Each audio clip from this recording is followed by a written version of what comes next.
So, today on the podcast, we have a standalone episode, a self-contained story that also relates to our ongoing series about Mary Blair. Last week, in part 6 of our series on Mary Blair, we looked at the Disney strike, a pivotal event that deeply changed the studio and many of those who worked there. To understand the development of the Disney studio in the 1930s and 1940s, I would say that there are 4 key events to keep in mind: the Great Depression, the war, the shift from a privately owned company to a public company with stock, and the animators' strike of 1941. Mary Blair wasn't deeply involved in the strike, as we talked about last time. She had been at the Disney studio for just over a year when it began. Also, she neither deeply involved herself with the union nor with those opposed to the strike. So in terms of the life story of Mary Blair, we didn't deeply explore the strike in our series about her, as it wasn't a large factor of her professional or personal development. She quit the studio in June, 2 weeks after the strike started, only to be rehired near the end of the summer. But I did want to touch down a little more on the strike, as it is a key event that defines the studio during the lifetime of Walt. Back when I was writing the biography of animator Ward Kimball, I also created 4 standalone narrative articles about substantial events in Ward's life, particularly culled from the material that I was arranging for that book. In some ways, the articles were slightly different from the material in the book, but also there is some overlap. Some of those articles were published. One was published and then republished 2 more times. But the one about the strike of 1941 was never picked up. One editor told me it was too, and here I will quote what they said, inside baseball, meaning that most readers wouldn't know enough about the history of the Disney studio and of American animation to appreciate it. But I'm pretty sure that no one listening to this particular podcast will have any of those issues. For the story of Ward Kimball's life, the strike was a significant event, one that caused him bouts of anxiety and many sleepless nights. In today's standalone episode, we'll begin to see with far greater clarity how the strike affected many artists at the studio. We'll be able to see this in far greater depth through Ward's eyes than through the experience of Marion Lee Blair. So with this, in our standalone episode today, we will travel back to one of the key events that shaped not only Walt Disney and the studio, but many of the artists who worked there.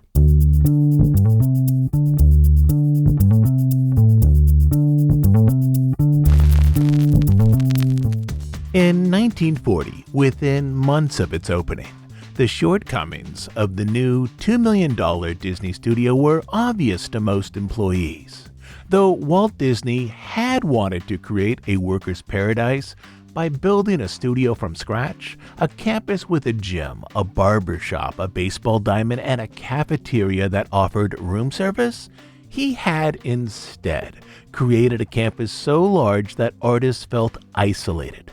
In earlier days, back when the studio muscled through Snow White in a makeshift collection of repurposed buildings, artists had been stuffed up to 6 deep into their offices. Now artists had space, but also a sense of seclusion. Animators had their own floor, the camera department had its own building, management had a suite of rooms arranged into its own wing. In short, though the studio had once functioned loosely as an arts collective, the new Burbank studio, designed to bring comfort, delivered a heightened sense of bureaucracy, transforming a family-style studio into a company. None of this was lost on the studio's youngest supervising animator, a brilliant young artist named Ward Kimball. For the previous 5 years, Kimball had drawn dwarfs, mice, and dogs. For Pinocchio, he had been the lead animator overseeing the presentation of Jiminy Cricket. For the current film Dumbo, he animated both the circus train and the quintet of musical crows. He was a rising star, a jokester, a drinker, a boy man who still dreamed of moving to New York to pursue a career in the fine arts. Yet, much to his surprise, he found a type of brilliance in his hands, roughing out page after page of animation. About the new studio, Kimball once admitted, "We were isolated."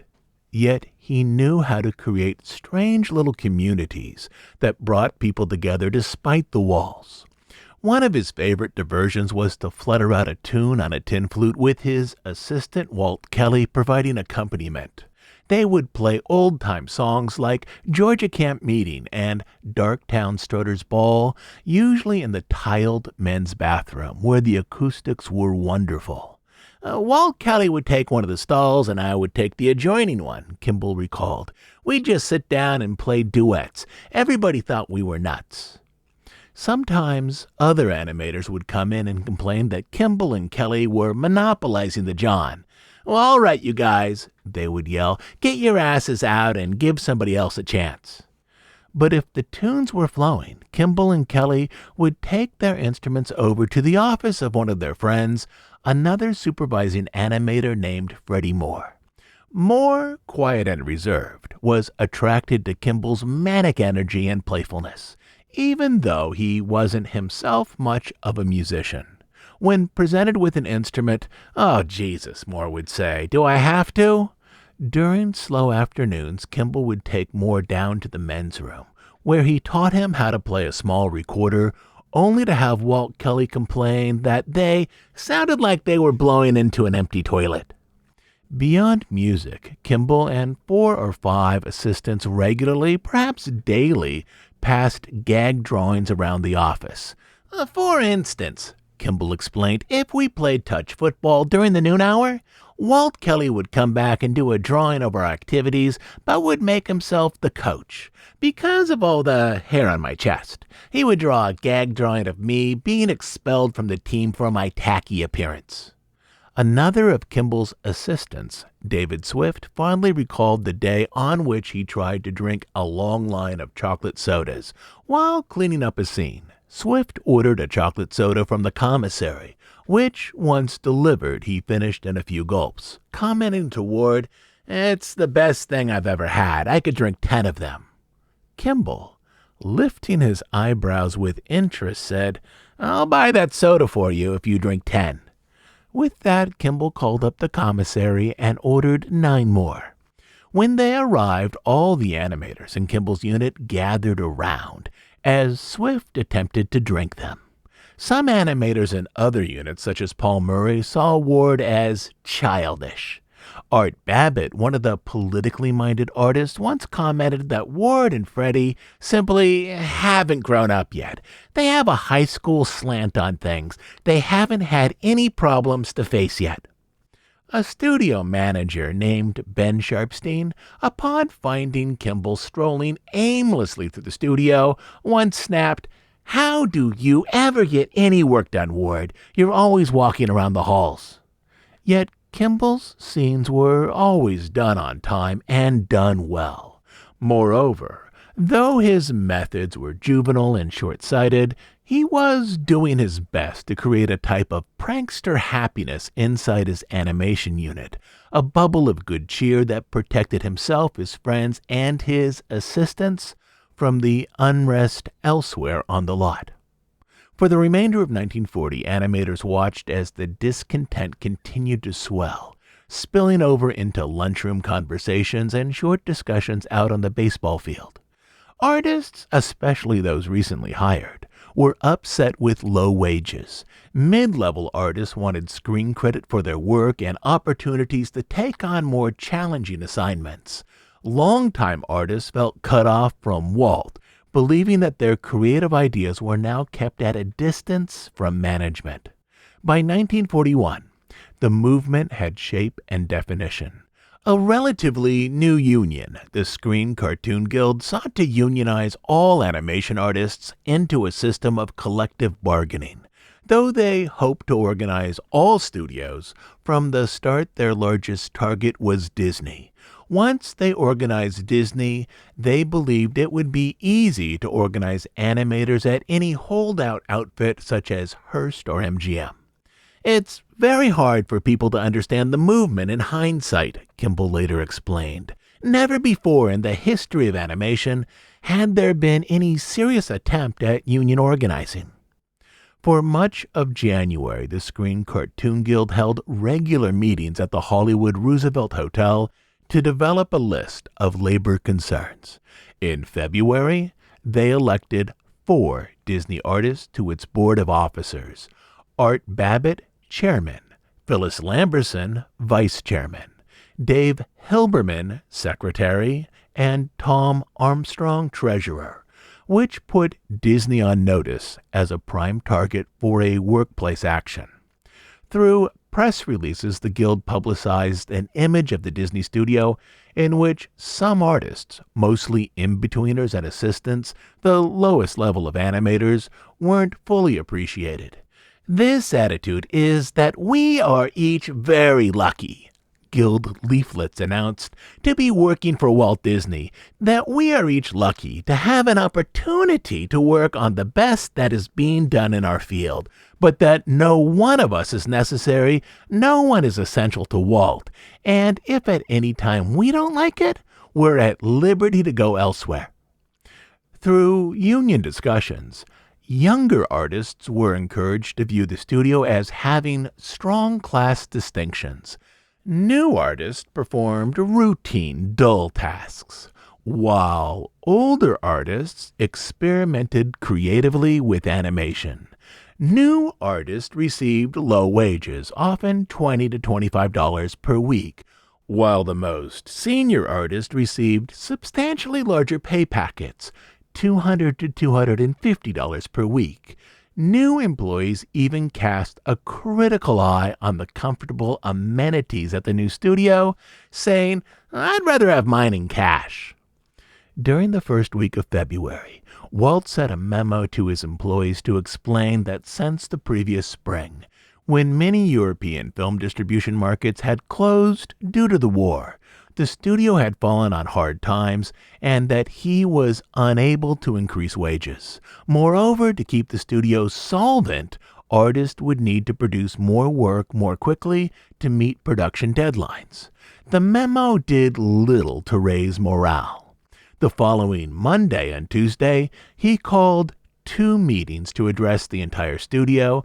The first meeting was for artists central to production, such as animators, assistant in-betweeners, and background painters, and the second was for everyone else. Just before 5 p.m. on February 10th, the production artist walked into the theater to find Walt Disney seated at a desk up by the stage. A microphone was on the table before him. He waited until the room quieted down, leaned toward the mic, and then looked out at the crowd. He let out a few breaths, loud enough and deep enough for everyone to hear. He began by welcoming the group and then explaining that his speech, typed for the most part, represented his views alone. Even though Snow White had been a success at the box office, the studio was now roughly $2.5 million in debt to Bank of America.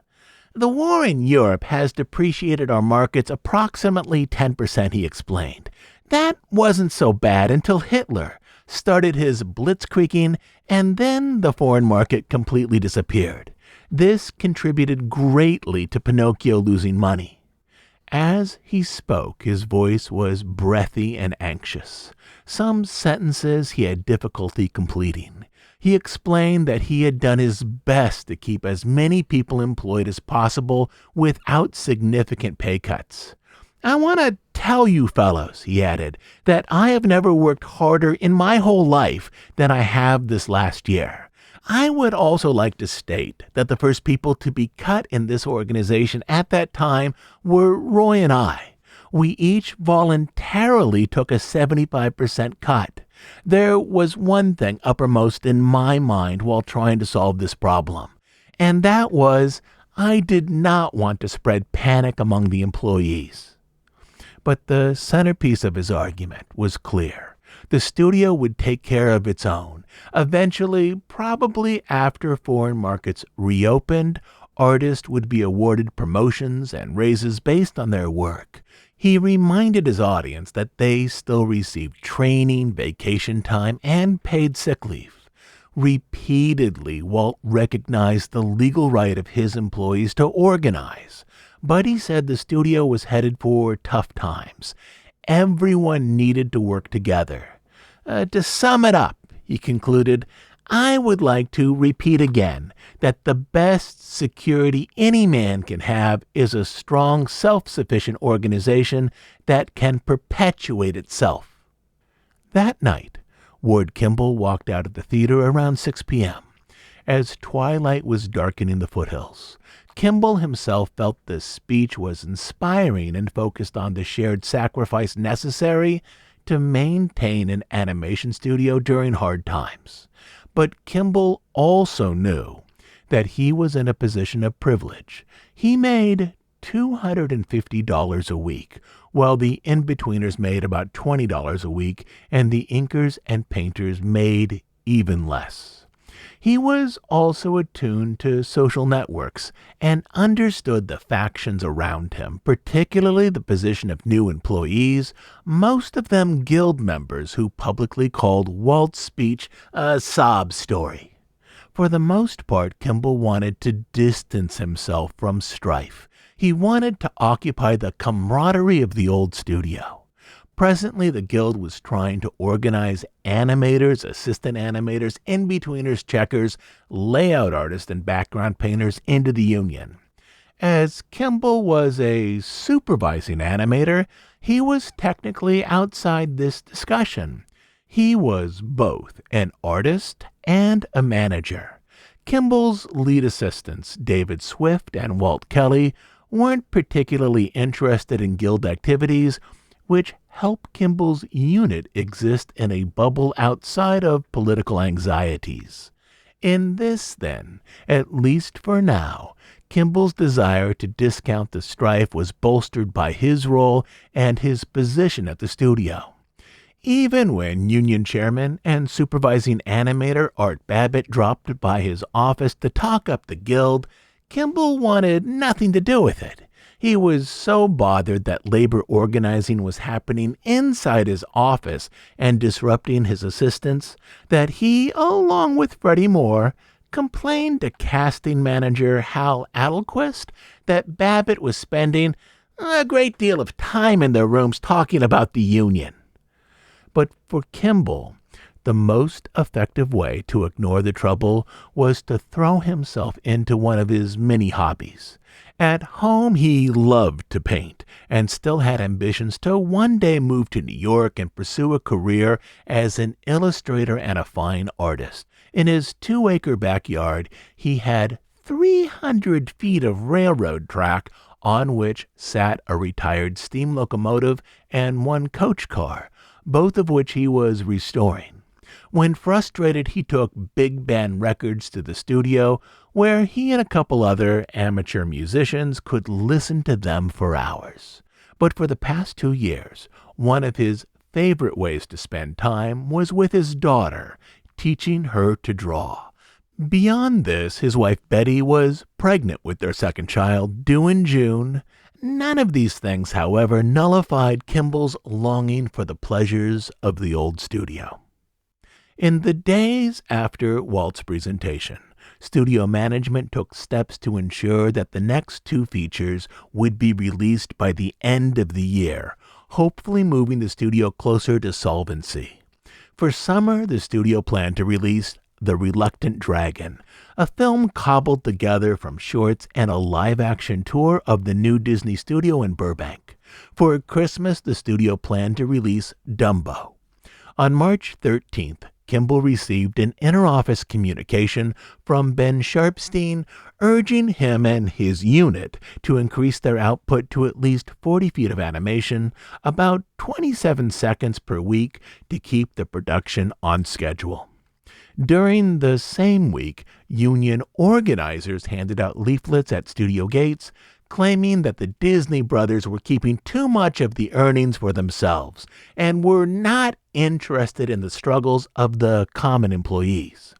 A few days later, a 3-member team from the Screen Cartoon Guild scheduled meetings with Walt Disney and studio lawyers to discuss complaints in the workplace and to list salary demands for its members.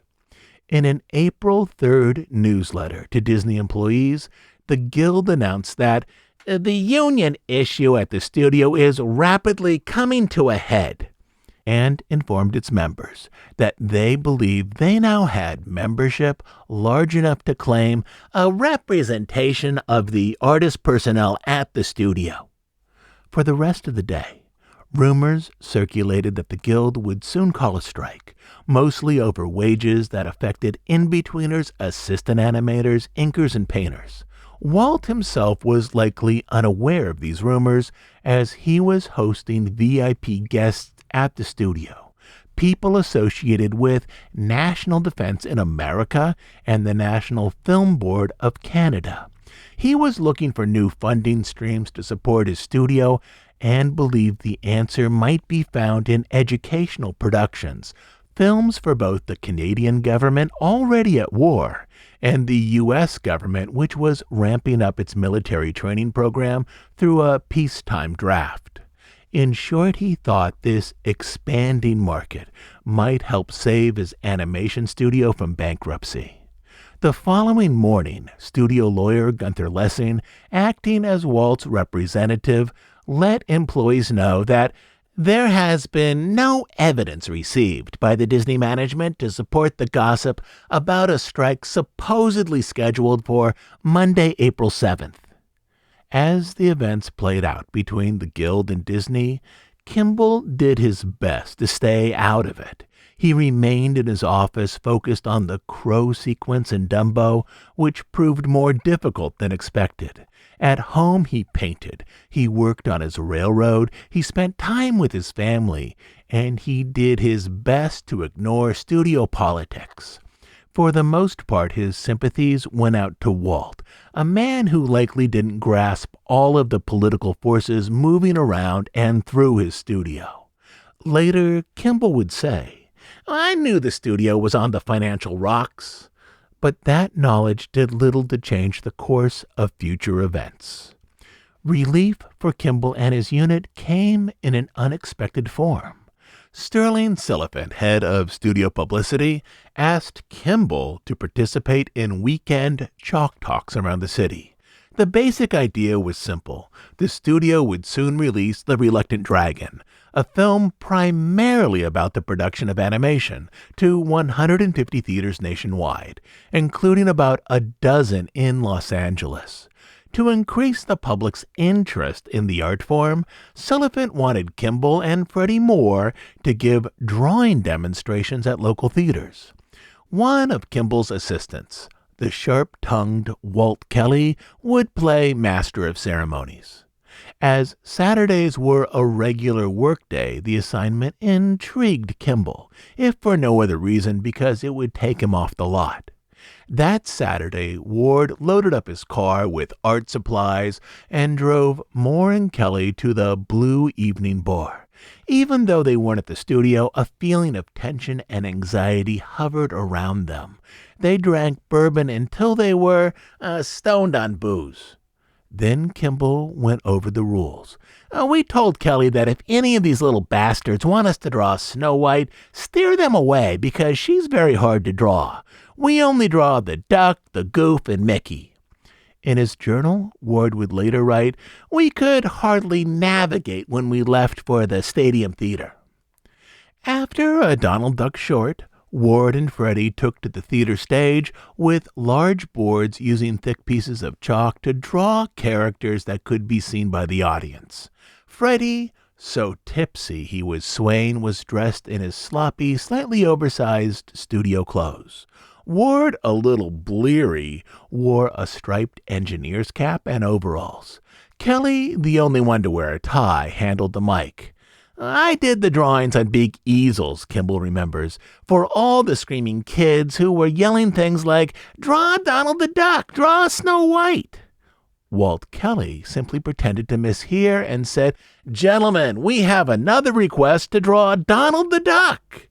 As Moore and Kimball roughed out the drawings, Kelly launched in on his Irish jokes. What's the difference between God and an Irishman? How many Irishmen does it take to find a four-leaf clover? The jokes were so bad that Moore and Kimball had trouble focusing on their work. We got to laughing and giggling so hard while we were up there on the stage that we would break our chalk, and I guess it was pretty obvious that we were drunk.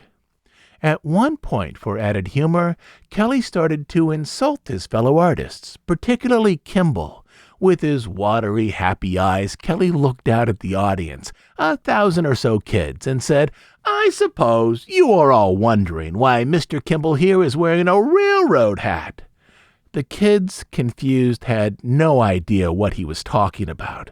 "Well," Kelly continued, "that's because he has a bald spot on the back of his head. We tried to get him to paint it over with black paint, but he decided to wear the hat instead." The show was an utter mess. A drunken riot played out before children, but it made the studio look like a swell place to work, full of endless humor and camaraderie, like the studio in its old days. The following weekend, Sullivan, unaware that the presentation had degenerated into a drunken fiasco, insisted that the trio repeat their 15-minute drawing demonstration for another 1,200 kids gathered at the Fairfax Theater across town. The trio engaged in their usual pre-show bender, but this time the booze wasn't limited to the bar. "Everything seemed to be going fine with the show," Kimball recalled, "until a small bottle of gin fell out of Fred's pocket on stage." The bottle clunked onto the floor and rolled a bit, with Fred smiling sheepishly and Kelly launching into his Irish jokes as a diversion. As the trio attempted to reassemble their act, the theater manager strutted onto the stage. "You boys have to get off. This is no good for the youth of America," he said. With this, the trio's weekend bookings came to an end. But news apparently never reached Upper Disney management. The following week, Roy Disney praised Ward, Fred, and Walt Kelly for taking a Saturday afternoon and doing drawings for the kiddies' matinees. As Disney prepared The Reluctant Dragon for summer release, its distributor RKO requested a small change. They wanted to recut the film to include a goofy short called How to Ride a Horse, instead of the Mickey Mouse dance sequence presently in the film. Though Technicolor had already made 70 of the requested 180 prints for a general North American release, Disney decided to halt production and create a new negative. As for the 70 prints already finished, the lab could easily edit in the goofy cartoon for a modest cost. The willingness of Disney to re-edit a film already sent off to the lab for distribution prints demonstrated, at least to some employees, how desperately Disney needed RKO's full backing to ensure that The Reluctant Dragon produced a profit. Among those employees who knew of Disney's decision to honor RKO's request were Ward Kimball, who recorded new dialogue for an altered sequence, and Art Babbitt, one of the guild leaders who created new goofy drawings to be cut into the film directly before the inserted cartoon. For Kimball, anxiety at the studio increased when, on Monday, April 24th, he attended a meeting with Roy Disney about necessary reductions. He told us we were going on a 5-day week and that we were all going to have to take pay cuts. The cuts were arranged to do two things: to lower the cost of running the studio by closing production on Saturdays, and to shield the lowest paid employees from financial distress. Artists like Kimball making more than $100 a week would need to take a 15% pay cut. Artists making $60 to $100, a 10% pay cut. $50 to $60, 5%. But the pay for artists such as inkers, painters, in-betweeners, and most assistants making less than $50 a week would remain unchanged. But even this gesture towards those men and women at the lower end of the pay scale was met with more guild leaflets promising better wages for all artists through union representation.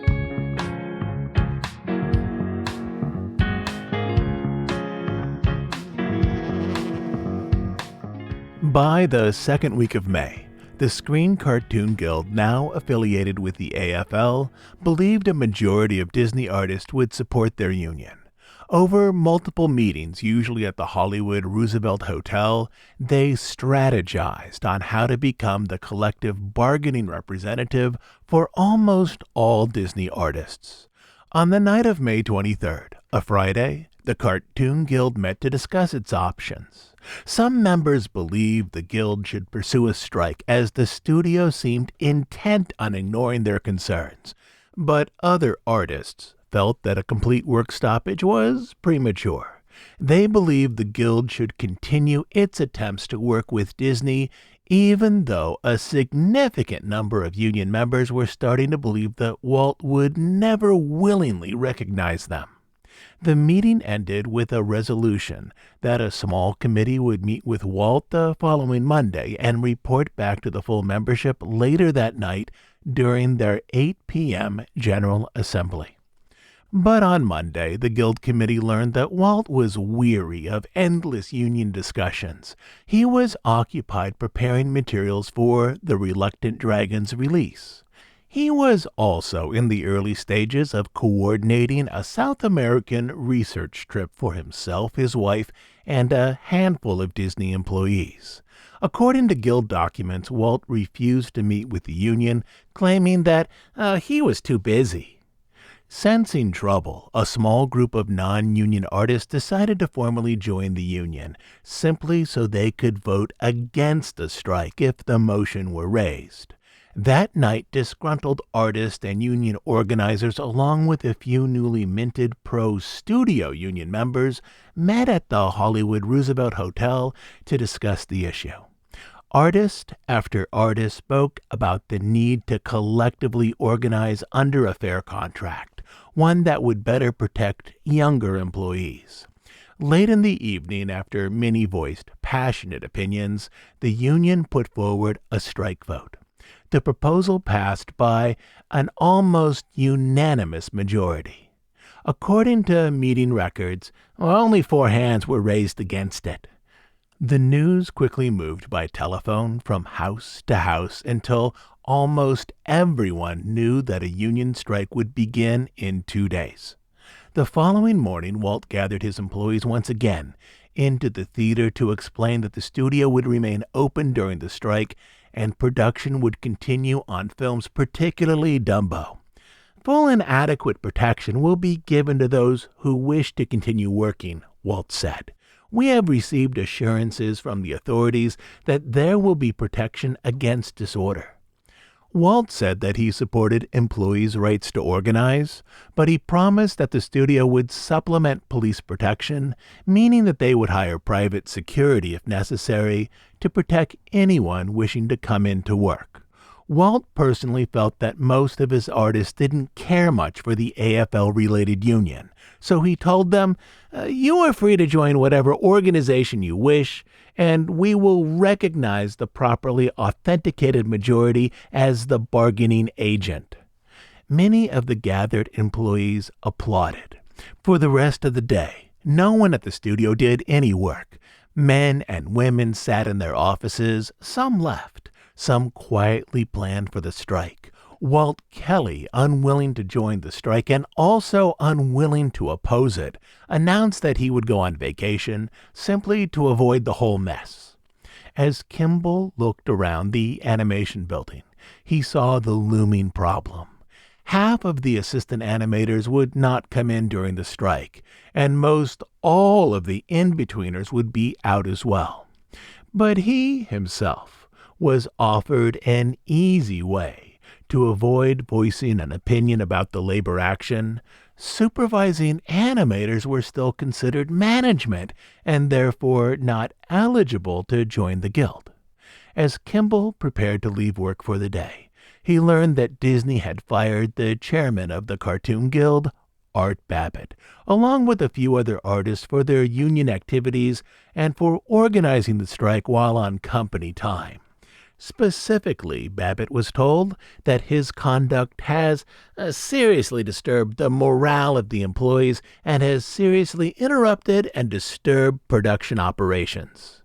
Kimball saw him in the parking lot, packing his things into his car. Realizing that he had an audience, Babbitt rose to dramatically face the crowd. "Well, I've been fired," he announced. A few union members let out sighs of commiseration, but a few pro-studio animators applauded as well. As he drove away, he announced, "I'll be back." The guild would later say that Babbitt was escorted from the lot by the studio police, though Kimball himself didn't see this. The guild would also claim that the police escort was calculated to frighten the pants off the guild members, but it had the opposite effect. Babbitt, once a supervising animator, would now become a figurehead leader of the unrest. Before leaving, Kimball saw Bill Teitla, another senior animator, pacing before the studio with anxiety mapped across his face.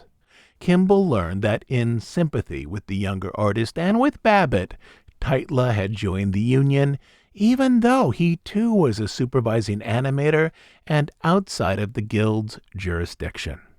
Kimball then was told the bad news.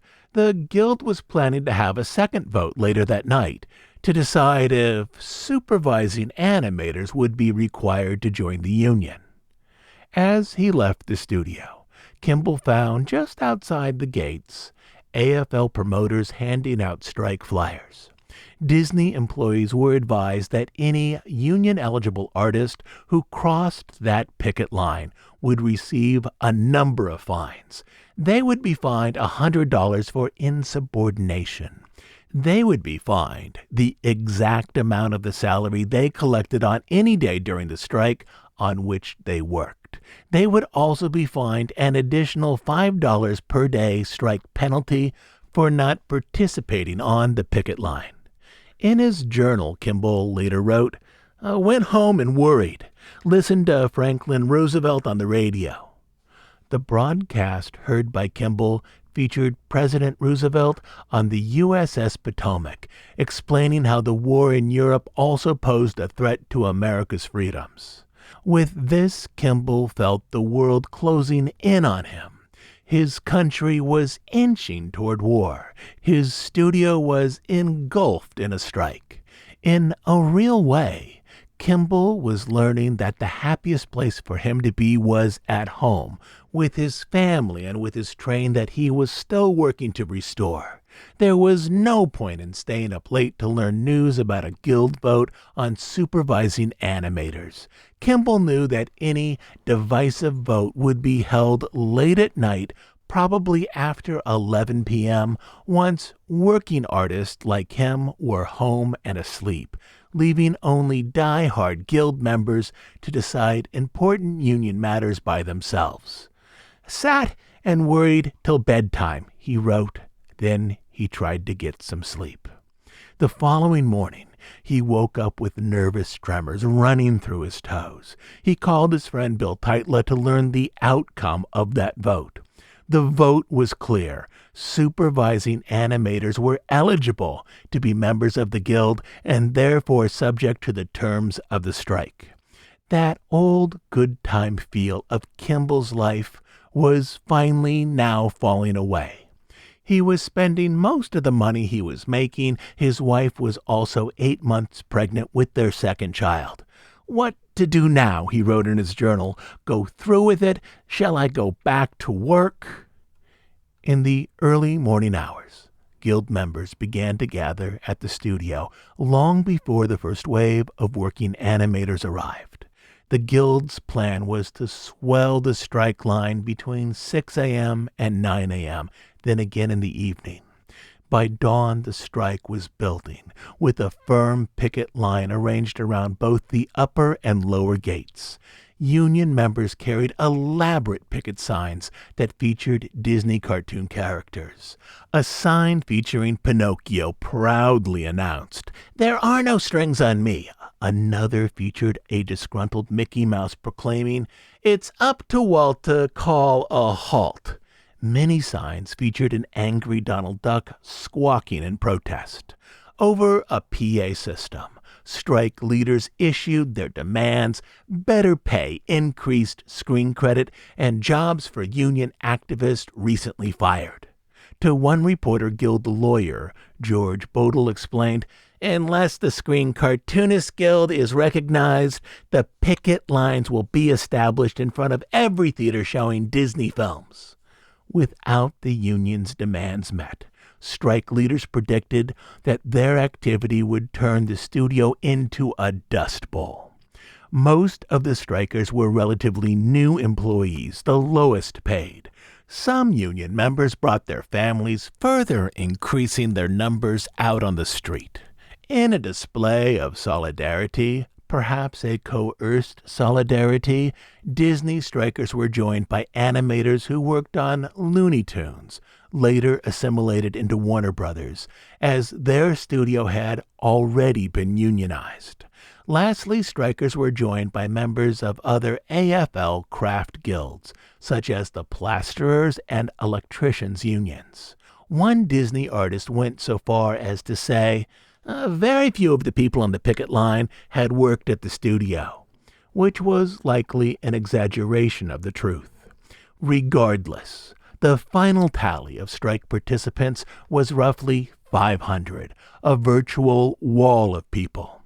At first, the strike seemed arranged toward publicity. Clearly, picket signs were designed to amuse the type of odd curiosities that, once photographed, would play well on the front page of a newspaper. But as cars began to arrive, the mood turned serious. Strikers moved around the entrance gate, further intimidating employees intent on working. One artist recalled strikers approaching his car aggressively, shaking it a little. "They damn near turned it over." A guild photographer photographed each Disney employee who went through the picket line on the way into work. A Disney lawyer denounced this action as intimidating and coercing. But a guild official explained that the photographs weren't coercion, rather a necessary part of union business. They would be used to find those who broke the picket line. As the chaos formed, a group of non-striking women, mostly from the ink and paint department, gathered to cheer as other non-striking artists passed through the picket lines, thereby creating a welcoming committee. Most artists chose sides quickly. The majority of Disney artists would report to work with only 309 of its entire personnel of 1,214 employees staying outside the gates.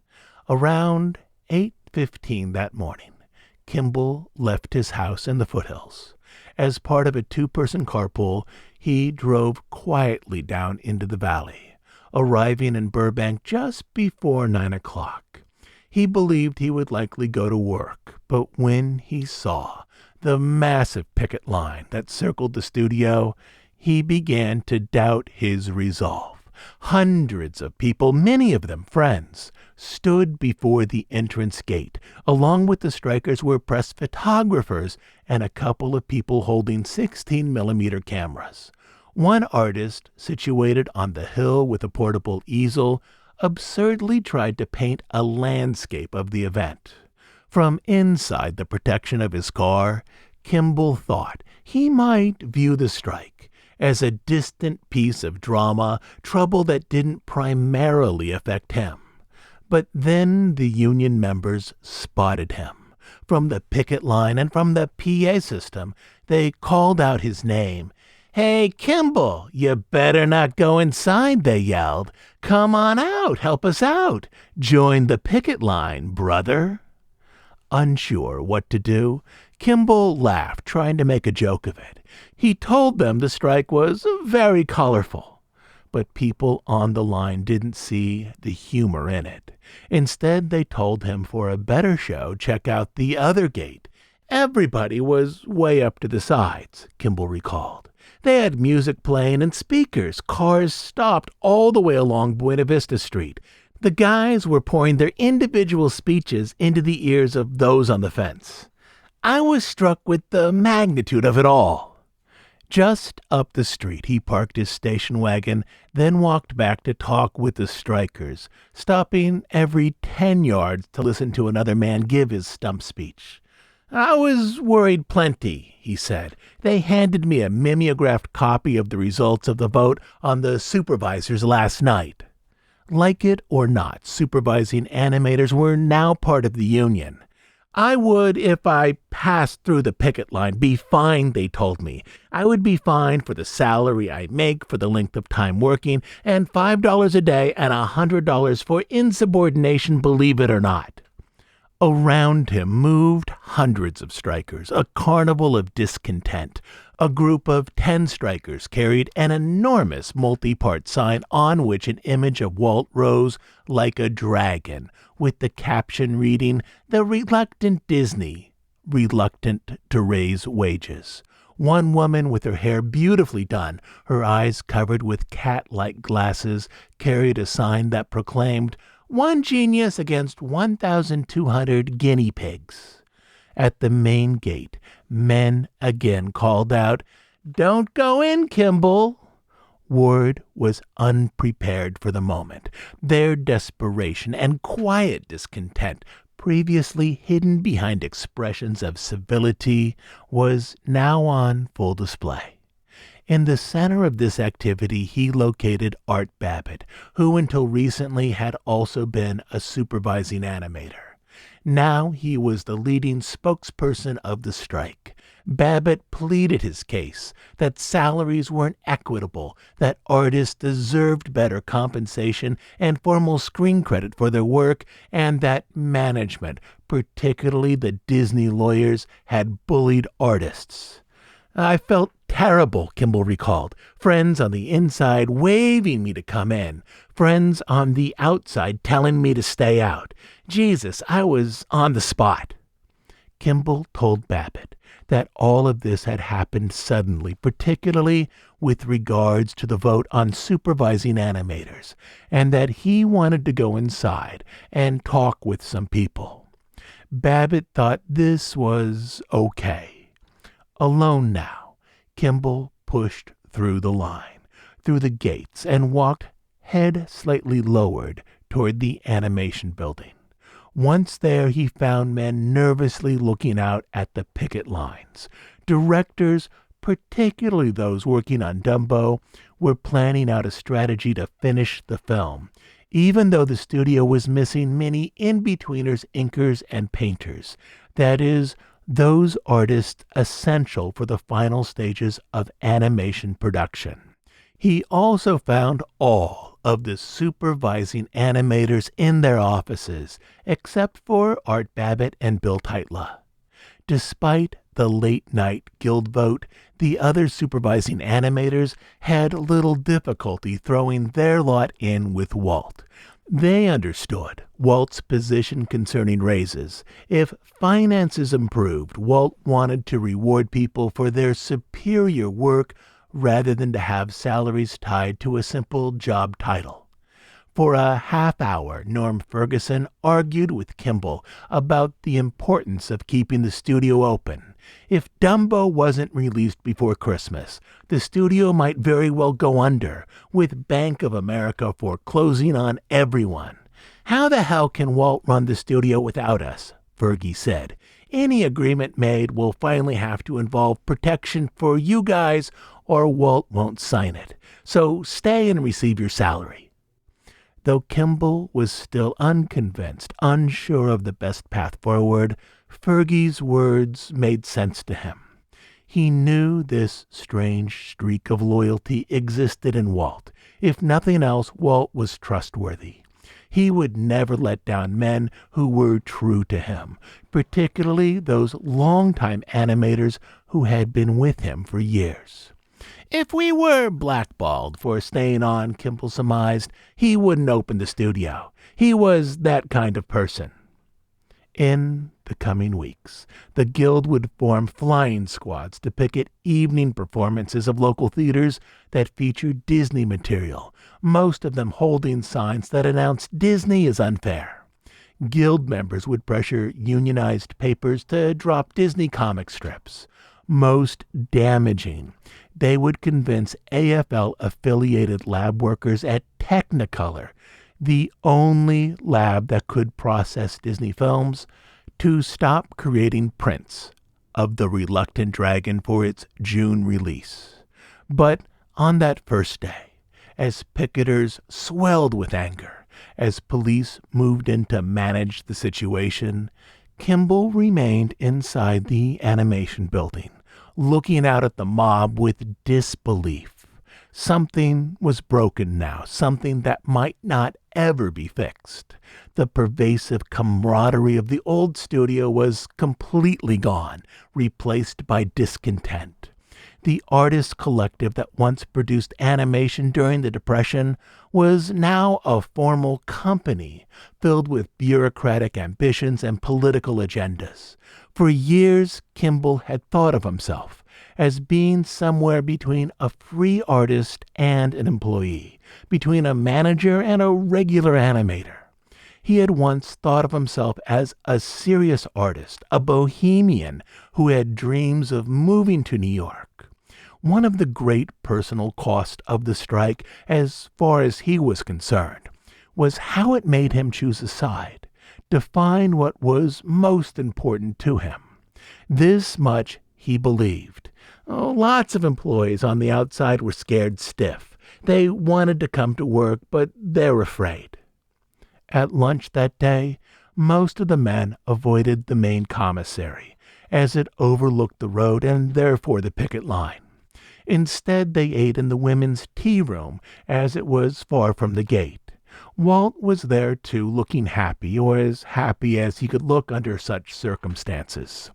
After lunch, Kimball went up to Walt's office to talk to him in person. He explained that some men were staying home because they were frightened of the union. Walt said that he understood. He also explained that he had tried to build a studio where artists could create something new, something important. Though he understood that the strikers wanted better wages, he personally felt betrayed. "I'm going to see this to the end, Ward," he continued. "I'm going to hold an election for the union, but if they refuse, it's their funeral." For Kimball, it was an unusual moment because it solidified something honest between himself and Walt, some sense of shared destiny, a small degree of intimacy between men. "I felt better after listening to him," Kimball later explained, for reasons that he didn't fully understand or even like. His ambitions to be a gallery artist and a magazine illustrator seemed far away now, part of his distant past, back there in a world before children and marriage. He was an animator now, a good one. The two men talked a little more about how to best push forward during the strike, and then Kimball left Walt's office. "I felt it was my duty to make sure that Dumbo got finished," he later said. He made his way down 2 flights of stairs. Around him, workrooms were half empty, with the sound of distant labor chants rising up from the street, now whispering through the halls. On the first floor he moved down a long white corridor, wondering if he was now a company man. The idea was too much for him. He would feel better, he was almost sure, once he was hunched over his light board, roughing out beautiful things on paper. So, a different outro today. If you're interested in the life of Ward Kimball, my biography on him is called The Life and Times of Ward Kimball. It's available on Amazon in hardback and as a Kindle edition. There's also an audio edition read by Al Kessel over on Audible. But more importantly, this episode is posting during the second week of January 2025, during the time when fires are ravaging Los Angeles. My thoughts remain with everyone there who is dealing with the blazes, which are massive, and I hope that your thoughts remain with the people there too. I've lived in California for most of my life, and this is one of the worst set of fires I have ever seen. I have many friends who have been evacuated or live near evacuation zones. In terms of the Disney studio, it is presently covered by a thick blanket of smoke which is orange-black in color, backlit by the sun. The studio is reasonably far from the flames themselves, but some people who work there have lost their homes, including those of notable animators and other artists. The tragedies there simply extend for miles. This past week, there have been a number of listeners who have emailed me to ask if I was safe. I am just fine.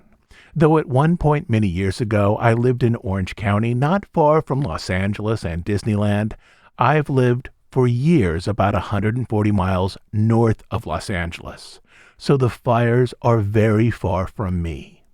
In the show notes today, I have left a link to the Red Cross Disaster Relief donation page if you'd like to contribute to a cause that will benefit people there. Our plan for next week is to continue our story of Mary Blair as, in 1941, she moves with the Disney team through South and Central America as well as Mexico. So until then, I hope that each of you are safe. This is Todd James Pierce.